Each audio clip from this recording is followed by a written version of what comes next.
can do whatever, ever, yeah. I might sing this song forever, ever, ever. We can be whatever, we can be together, make it feel better.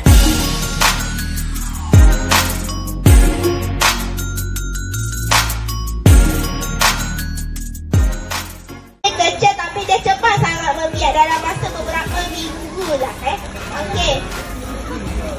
So kalau memang ternakan, contoh yang kita nak ni sekarang adalah ikan tilapia.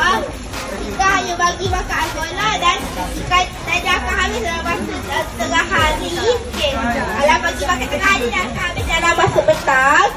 Okey. Kalau ikan bukan sahaja boleh bagi makan ikan lah, boleh bagi makan ayam, makan itik, bagi makan lembu, makan kambing. Ya lah, boleh bagi We can be whatever,